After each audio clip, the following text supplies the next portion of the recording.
What's going on, guys? Wei, Bandit, and Jeremiah here from Grail Watch. And we wanted to talk to you a little bit about our launch that happened just recently for Grail Watch 1. So the first thing I'd like to say is huge thank you to the Watch fam for supporting this launch. It's incredibly kind. And we were really just honored by the amount of people that were interested in the watch that wanted to buy it. So thank you very much. Yeah, thanks guys. The response was tremendous, and we couldn't have asked for more. And I think we should also put it out there that what happened was definitely on us. And we know people are frustrated out there, and please give us the opportunity to make this right. Yeah, exactly. So the next thing I have to say is, and that Bandit was reminding me that, is that I need to apologize to the Watch fam also because we had something of a technical gaffe. So the watches were meant to be for the general release at 10 a.m. or 10 p.m. depending on which time zone that you're in on the 1st of May. However, we screwed up and the watches were actually released 5 minutes before that. There were, from what I understand, there was a collector in Singapore who managed to transact on a piece and kind of told his friend group about it, and pretty soon all of the watches were purchased before the actual time that the watches were meant to be released, which created a huge amount of frustration for people who were standing by. They were ready to go, and as soon as it became 10 and the watches were meant to go live, it already said sold out, and I'm so sorry. That's entirely my fault. I totally screwed up on that. I also want to talk to you a little bit about how many pieces were pre-allocated versus what was being offered to the public. So as you guys may know, I was wearing that watch, or the prototype of that watch, throughout Watches and Wonders, and people started to pick up on it, and a lot of people were asking for watches. Some of them were really good friends of mine, Pierre Jacques, the CEO of Debethune, Carl Frederick Schäufele, who's the CEO and owner of Chopard, for example, and a couple of other guys that you probably know very well, friends like Mark Cho, like William Messina, like really good friends of mine, and who are fixtures in the watch industry. And more, I felt compelled to say yes to these guys. It was my objective to keep at least 50% of the watches for the general public and for the release at 10.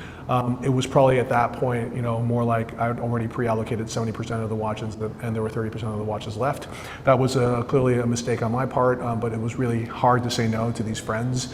And then to people who had seen the watch on my wrist during the videos that we created during Watches and Wonders, and I guess they'd done like a freeze frame, a screen grab, and then they'd blown the watch up and realized what it was and had reached out to us. I also felt compelled that if you're going to do that much detective work and you know that much about watches that you can instantly identify that's a Ressol's Alan Silverstein watch, I kind of feel like you kind of deserve a watch as well. But anyway, I want this to be a big mea culpa because again, we screwed up the general release. So moving forward, we're always going to ensure at least half of the watches that we're creating of any specific edition of a Grail watch are going to be there for the public, right? And at the specific time that they're meant to be released, and specifically on that time and not 5 minutes beforehand. That having been said, we wanted to offer as a make good to anyone that was frustrated by this, anyone that was really upset by the fact that they couldn't get this watch, to be put on the priority allocation list for the next Alan Silverstein project, which is coming out in October. That's a slightly larger volume watch, and it's a watch, well actually it's 3 references, and they'll be priced between $5,000 to $9,000 US. So just to let you know what the price range is going to be like. But if you're one of those people and you want to be on that list, then please let us know.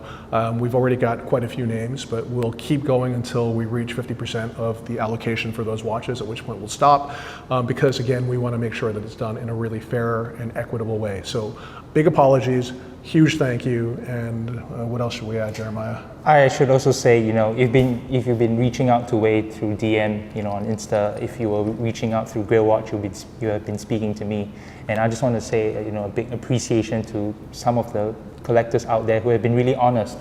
Some of them have said, I've not been affected by, this issue, but we want to say a big congratulations as well. So it's not just random people writing in, say put me on a priority list for, for the next one, and just want to thank the watch community out there. Yeah, huge thank you. And again, guys, now that we're able to meet in person nowadays in the post-pandemic environment, if you ever see me, I'm in your town, whatever, let me know. Let's get a drink. I want to meet you guys as well. So thank you very much.